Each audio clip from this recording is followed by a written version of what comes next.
Pues doy paso ya a la siguiente ponente, que es Vanessa. Y tampoco hay en el chat nada, así que vale, perfecto. Pues doy paso a la siguiente ponente, Vanessa Santiago Ramírez, licenciada en Derecho por la Universidad Carlos III, no sé ni para qué lo miro, Vanessa. Desde el 2007 lleva en Dignidad y Justicia con nosotros como letrada, pero rápidamente se hizo con la dirección letrada de la asociación, yo creo que desde el 2011. Prácticamente, como llevamos toda la acusación popular en términos de enaltecimiento del terrorismo, y nos puedo sacar pecho, teníamos la mejor policía del mundo y tenemos la mejor abogada, por lo menos de España, en temas sobre enaltecimiento y sobre causas. Por contextualizar un poco, el lunes día 12 tenemos un juicio muy importante que sería el gran macrojuicio, que sería el de Alboca, que ya lleva la dirección letrada no solo de Dignidad y Justicia, sino también del resto de acusaciones populares. Y que sería, este va a ser el último macrojuicio contra ETA. Tendremos alguno más, pero este va a ser el último macrojuicio. Hemos denunciado de todo. Cuando digo hemos, ella es la artífice, nosotros ponemos la idea, quien ejecuta es ella, y bueno, nos va a dar muchas curiosidades, y sobre todo que escribió un libro en el cual tuve coautores, que se llama Enaltecimiento del Terrorismo. Va a hacer un análisis jurídico del artículo 578. Vanessa, cuando quieras, todo tuyo. Muchas gracias. Muchas gracias, Víctor. Como bien has dicho, tengo el inmenso honor y el privilegio de llevar la dirección letrada de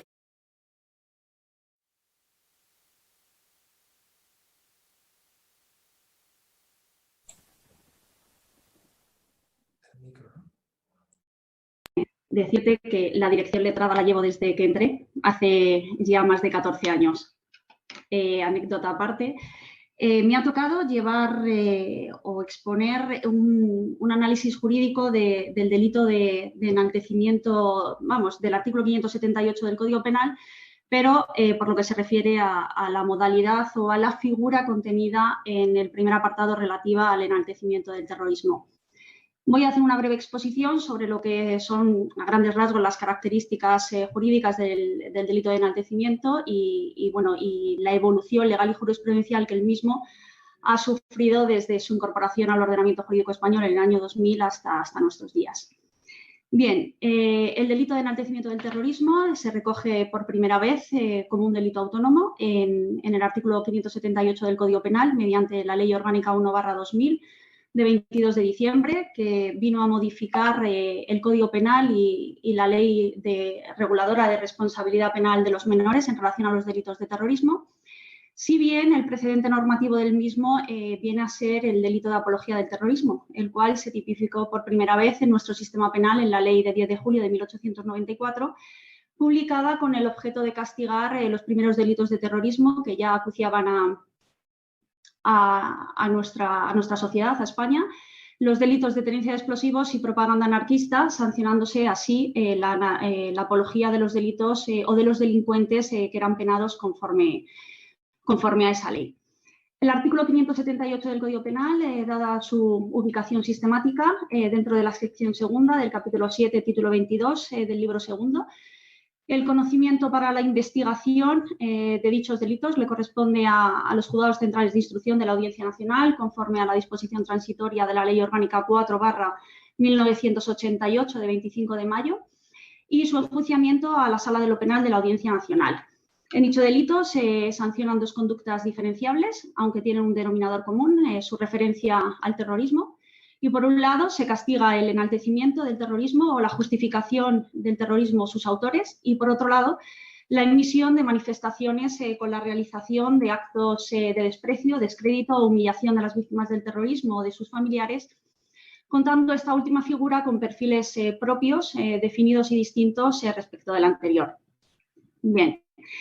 el delito y las víctimas del terrorismo se introdujo en nuestro ordenamiento jurídico por razones de política criminal, adelantando así la barrera punitiva, fundamentalmente para luchar contra los homenajes, las loas y demás actos de enaltecimiento que tenían lugar en relación al terrorismo llevado a cabo por la organización terrorista ETA, que durante más de 50 años ha sufrido la sociedad española. Así, lo que se perseguía eran fundamentalmente los actos de homenaje, y también se perseguían evidentemente los actos de humillación a las víctimas del terrorismo de sus familiares, que se llevaban a cabo fundamentalmente por el entorno de la izquierda abertzale más radical y próximo a la organización terrorista. Pero, sin embargo, en la actualidad, el artículo 578, como consecuencia de la globalización en la utilización de las redes sociales,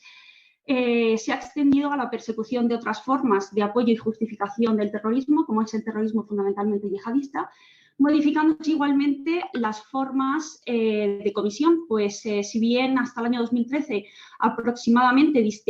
los actos de enaltecimiento y humillación se llevaban a cabo fundamentalmente de manera presencial, mediante la convocatoria y la realización de manifestaciones, loas, homenajes o bienvenidas a miembros de ETA con ocasión de fiestas patronales y demás, es a partir fundamentalmente de 2013-2014 en adelante cuando la forma de comisión del delito de enaltecimiento y humillación sufre una conversión importante, pues a partir de ese momento se empiezan a conjugar distintas formas de comisión de forma virtual mediante la utilización de las redes sociales a través de publicaciones enaltecedoras o humillantes. Y todo ello, evidentemente, bajo el anonimato que da la utilización de las mismas, permitiendo esta explosión tecnológica divulgar cualquier mensaje en pocos segundos a una multitud de usuarios situados en países lejanos y con lo que evidentemente tiene la ventaja de obtener una publicidad y una capacidad de difusión de los mensajes enaltecedores, humillantes de las víctimas del terrorismo impensable hace unos años frente a lo que evidentemente la política de prevención del crimen necesariamente debía ir por delante del uso delictivo de las mismas. Ello provocó que, como consecuencia de la utilización de las redes sociales y la necesidad de poder perseguir los delitos de enaltecimiento, que se motivara la modificación de la ley del Código Penal, del artículo 578 del Código Penal, mediante la Ley Orgánica 2/2015 de 30 de marzo, en la que se introdujeron importantes reformas en este artículo orientadas fundamentalmente al aumento de la pena, pasándose el límite máximo de 2 años a 3 años, se crearon subtipos agravados, imponiéndose las penas de 3 años en su mitad superior, para aquellos casos en los que los hechos se hubieran llevado a cabo mediante la difusión de los mensajes enaltecedores humillantes por medio de o a través de medios de comunicación, internet o mediante el uso de tecnología de la información, y cuando estos hechos, en atención a las circunstancias concurrentes en cada caso concreto, resulten idóneos para alterar gravemente la paz pública o crear un grave sentimiento de inseguridad o temor hacia la sociedad o parte de ella. Finalmente, dicha modificación introdujo igualmente medidas judiciales tales como la destrucción, el borrado o la inutilización de libros, archivos o cualquier otro tipo de soporte a través del cual se pueda cometer dicho delito. Señalar igualmente que, en general, la jurisprudencia siempre ha resultado garantista respecto de las libertades de expresión y de información en relación a la persecución de los delitos de enaltecimiento del terrorismo y de humillación a las víctimas del terrorismo y de sus familiares, previsto en el 578, siendo muy delgada la línea entre lo típico y lo atípico, entre qué es delito y qué está amparado por la libertad de expresión. Ello ha llevado a que se haya generado por parte del Tribunal Supremo una jurisprudencia bastante confusa, bastante difusa, y que haya dado lugar a que en situaciones o supuestos esencialmente idénticos o similares, haya dado lugar a que se hayan dictado sentencias de distinto signo. El caso paradigmático o el ejemplo paradigmático que sirve para hacer referencia a esa complejidad que ha llevado a cabo la persecución o atajar o delimitar jurisprudencialmente los requisitos del delito de enaltecimiento lo vemos claramente en la difusión pública o lo que es portar fotografías de presos de la organización terrorista ETA. Bien. Desde el año más o menos 2008, haciendo un paréntesis, señalar que si bien es cierto que el delito de enaltecimiento del terrorismo entra en vigor en el año 2000, no es hasta el año 2008, más o menos 2009, cuando empiezan a dictarse sentencias en este sentido. En ese iterín de 2000 a 2009, tan solo se dictaron 4 sentencias por parte del Tribunal Supremo, 4 pronunciamientos y 2 de ellos relativos a la competencia por parte de la Audiencia Nacional. Bien, haciendo este paréntesis, como decía, los delitos o qué se considera, bueno, el portar fotografías de presos de la organización terrorista ETA, ¿cuándo se ha considerado delito por parte del Tribunal Supremo? Decía que desde el año 2009 hasta el año 2013, más o menos. En este sentido, el Tribunal Supremo, y con ello referencia a la sentencia 282/2013 de 1 de abril, el Tribunal Supremo considera que difundir y portar públicamente fotografías de presos de la organización terrorista ETA es constitutivo de un delito de enaltecimiento del terrorismo, y es así porque se consideraba que el fin último de portar y de divulgar públicamente esas imágenes no es otro que el de mostrar un apoyo, una alabanza o una rememoranza hacia esas personas que están privadas de libertad cumpliendo condena, pero cuyo único nexo de unión no es otro que el de haber cometido acciones violentas en el seno de dicha organización terrorista. Sin embargo, esta sentencia dictada el 1 de abril, nos encontramos con la opuesta 14 días más tarde. La sentencia 340/2013 de 15 de abril, dictada por parte del Tribunal Supremo,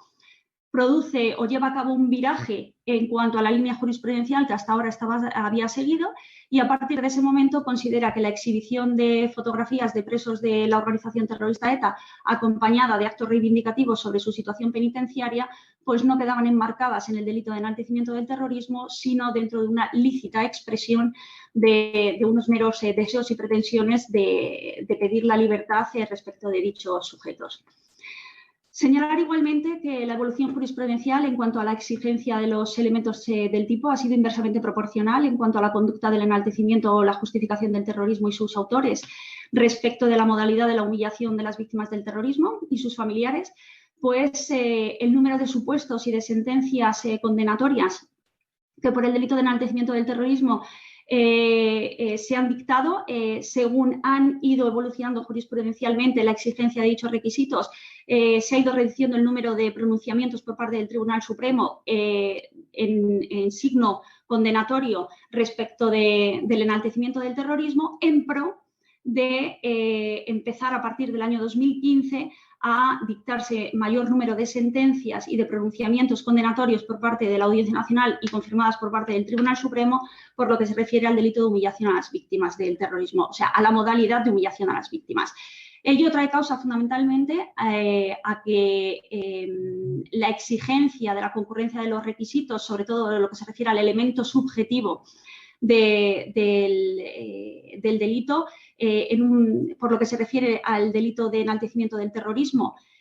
siempre se ha exigido que dicho dolo que debía concurrir debía ser un dolo genérico.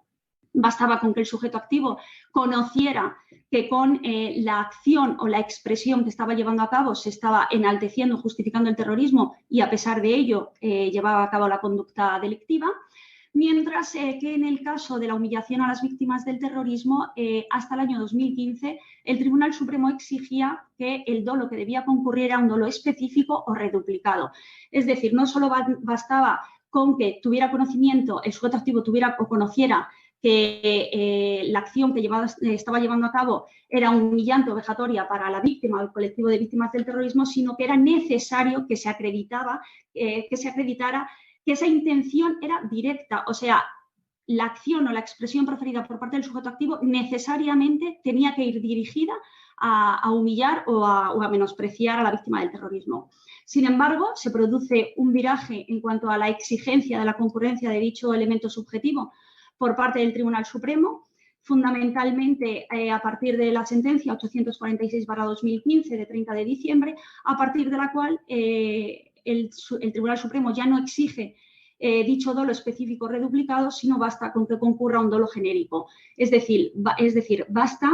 con conocer el sujeto activo el carácter objetivamente humillante y vejatorio de las expresiones que está manifestando, las asume y las difunde haciéndolas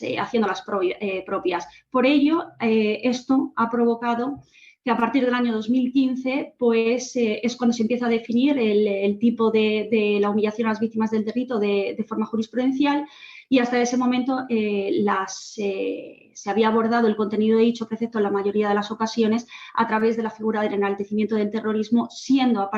hasta ese momento numerosas las sentencias dictadas respecto del enaltecimiento y no respecto de la humillación. Sin embargo, existe un tercer factor que también ha hecho que la modalidad o la figura relativa al enaltecimiento del terrorismo, el número de pronunciamientos por parte del Tribunal Supremo haya caído en picado, siendo en la actualidad, y ojo, un apunte, estoy hablando de enaltecimiento del terrorismo de ETA, no del terrorismo yihadista, que en ese caso sí que evidentemente sí, hay muchos pronunciamientos por parte del Tribunal Supremo a día de hoy. Pero a día de hoy, respecto del enaltecimiento del terrorismo de ETA, son muy pocas las sentencias que se dictan con carácter condenatorio por parte del Tribunal Supremo y, en todo caso, por parte de la Audiencia Nacional, la mayor parte de las mismas también son absolutorias, no llegando en casación al Tribunal Supremo. Este tercer factor al que quiero hacer referencia, según la mayor parte de la doctrina, considera que se debe a la transposición al ordenamiento jurídico español de la Directiva Comunitaria 217/541 del Parlamento Europeo y del Consejo de 15 de marzo relativa a la lucha contra el terrorismo, traspuesta al ordenamiento jurídico español el 8 de septiembre de 2018, en la que, en atención a su considerando décimo y cristalizado en el artículo 5.1, dice la mayor parte de la doctrina que se ha modificado la línea jurisprudencial llevada a cabo hasta entonces por parte del Tribunal Supremo, el cual, a partir de dicha transposición, vino a endurecer los requisitos jurisprudenciales exigidos tradicionalmente para el enaltecimiento del terrorismo, no bastando únicamente el ánimo tendencial, o sea, el querer enaltecer o justificar los delitos terroristas o a sus autores, sino que además es necesario, a partir de dicha directiva, que se deba constatar objetivamente una situación de riesgo, o sea, la acción que se lleva a cabo por parte del sujeto activo debe de tener la aptitud idónea y necesaria como para generar una situación de riesgo para las personas, los derechos de terceros o para el propio sistema de libertades. Sin embargo, en contra de lo que se dice por parte de la mayor parte de la doctrina, yo considero que este tercer factor no se produce con la transposición de dicha directiva comunitaria en 2017, sino que este endurecimiento de los requisitos para que se dé el delito de enaltecimiento del terrorismo tiene que ver fundamentalmente con la sentencia del Tribunal Constitucional 112/2016 de 20 de junio. Esta sentencia se dicta en atención a la normativa europea ya existente, al Convenio de Varsovia de 2005, a las directivas de análisis y prevención del terrorismo, tanto de 2005 como de 2008, que la directiva de 2017 viene a modificar y a sustituir. Y dicha sentencia es muy importante, es el primer pronunciamiento por parte del Tribunal Constitucional, en la cual entra a abordar el conflicto entre la interpretación y la aplicación del delito de enaltecimiento y el derecho a la libertad de expresión. Y para nosotros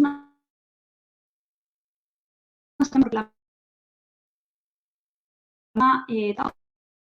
una querella interpuesta por parte de la Sociedad de Unidad y Justicia contra un histórico dirigente de la izquierda abertzale, contra Tasio, el cual conseguimos que fuera condenado por un delito de enaltecimiento a 1 año de prisión y 7 años de inhabilitación absoluta. Pues bien, dicha sentencia es la que, en atención a la normativa europea ya existente, no con la directiva de 2017, sino que esta normativa ya contemplaba la exigencia de la generación de este riesgo de comisión de delitos terroristas simulados de aquel a quien se homenajea. La sentencia del Tribunal Constitucional viene a establecer esa exigencia referida en cuanto a la intención del sujeto activo y en la cual debe constatarse no solo la intención de querer enaltecer y de justificar el delito de terrorismo, sino además de constatarse objetivamente una situación de riesgo para las personas o derechos de terceros o para el propio sistema de libertades, estableciéndolo además el Tribunal Constitucional como un elemento determinante y delimitador de la constitucionalidad del tipo del artículo 578 del Código Penal. que lo que viene a decir es que siquiera, aunque sea de manera indirecta, se tiene que generar esa situación de riesgo para las personas o derechos de terceros o para el propio sistema de libertades. Evidentemente, ¿esto qué es lo que ha conllevado? Pues que a día de hoy el artículo 578 en cuanto a la figura de enaltecimiento de terrorismo haya quedado prácticamente vacío de contenido en lo que se refiere a la posibilidad de obtener una condena por esta figura delictiva de enaltecimiento o justificación del terrorismo. Pues el primer argumento para aquellos que nos dedicamos a perseguir este tipo de delitos de enaltecimiento y humillación de las víctimas, el primer argumento que se nos incorpora por parte del Ministerio Fiscal para desestimar nuestras pretensiones es evidentemente que la organización terrorista ETA está disuelta y que ya no mata, y por lo tanto es muy difícil poder acreditar que con un acto de homenaje o con un ongi etorri o un acto de bienvenida a un preso de ETA, evidentemente que tenga la actitud suficiente y necesaria como para generar ese riesgo de cometer o emular acciones terroristas llevadas a cabo por parte de ese sujeto que está siendo homenajeado.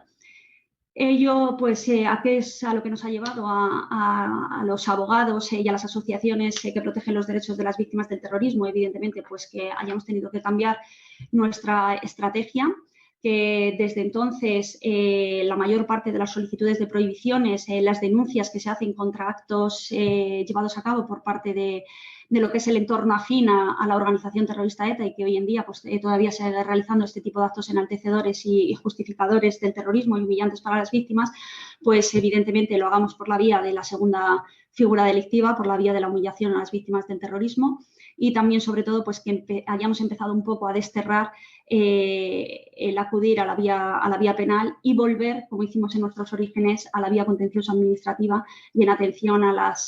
tanto a la ley integral que tiene carácter estatal de protección de las víctimas del terrorismo, como a las leyes dictadas por cada una de las comunidades autónomas. Y por lo que concierne a estos hechos, la ley de 4/2008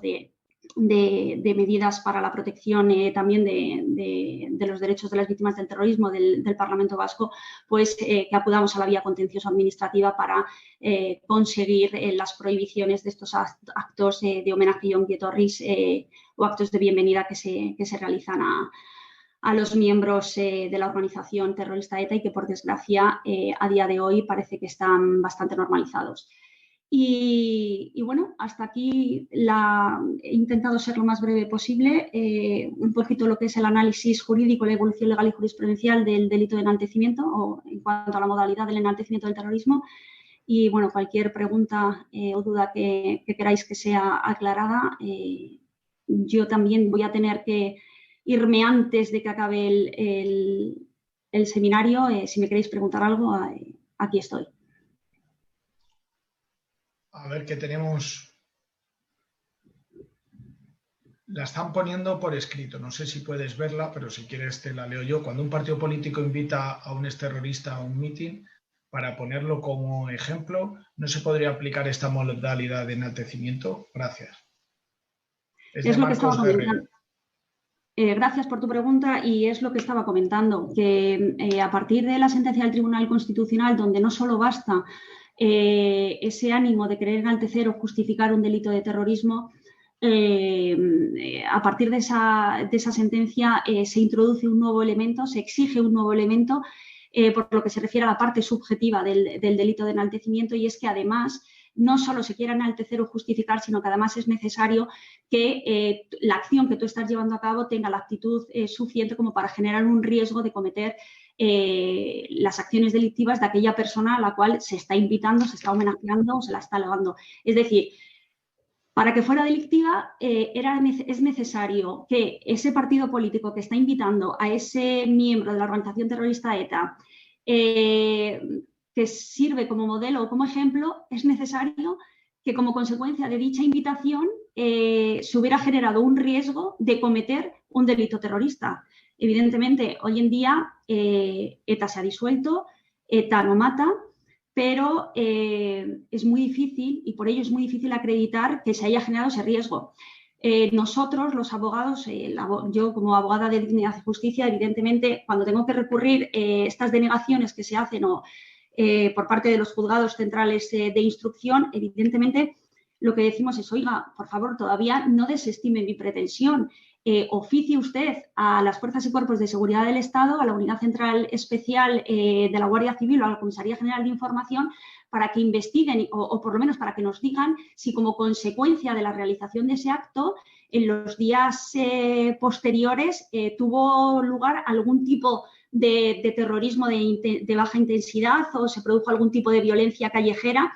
que haya algún elemento que determine la vinculación con ese acto de homenaje o con ese acto de invitación por parte de ese partido político a un expreso de la organización terrorista. Unas veces nos dan la razón, investigan, ofician a Fuerzas y Cuerpos de Seguridad del Estado y otras veces directamente nos inadmiten la solicitud de prohibición o la denuncia por un delito de enaltecimiento. Tienes otra pregunta, no sé si eres capaz de verlo o te la No leo. las veo. Vale, pues pregunta que si crees que haría falta alguna modificación legislativa para sancionar a los organizadores por vía administrativa los actos de humillación a las víctimas. Yo creo que está muy bien tirada porque habla de los organizadores y de la humillación a las víctimas. Exacto, exacto. Esa modificación normativa es esencial. Por la vía penal sabemos que no conseguimos ya ninguna condena en cuanto a lo que es la figura del enaltecimiento del terrorismo. Ahora nos vamos a la vía administrativa y en este sentido es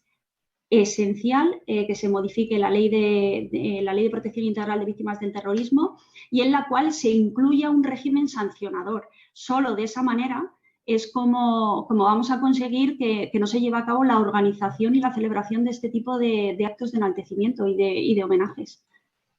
Es esencial que se produzca dicha modificación normativa en vía administrativa. Vale, voy a permitir a alguien que está levantando la mano, pero es que no podemos devorarnos mucho más con las preguntas. No sé si querías hacer una pregunta. Es que se identifica en el teléfono. Yo creo que han abierto varios Nada. Bueno, en lo que acabamos y a ver si hay alguna otra pregunta. Exacto, la directiva creo que es la 541 de la Unión Europea. Barra 2017, sí. Por suerte está ahora mismo en revisión y veremos en qué queda por parte de la Unión Europea y es lo que nos está haciendo tanto daño. Muchísimas gracias, Vanessa. Decía Einstein, el científico, iba de ciencia, que las cosas hay que hacerlas simples, pero no más simples de lo que son. Y es que este artículo es tan complejo y ha dado tanto de qué hablar que es normal que haya tantas preguntas. Constantemente nos mandan fotos, las fotos de monumentos, calles. Eso, como bien ha dicho Vanessa, lo tenemos que iniciar por la vía contenciosa administrativa. No podemos, aunque nos indigne mucho, no se puede por la vía penal. Bueno, son muchos años y por suerte, por desgracia, ya no sabemos cómo funciona todo y en eso estamos en la lucha. Pues muchísimas gracias, Vanessa. Y de verdad. Y ya rápido doy paso a Roberto.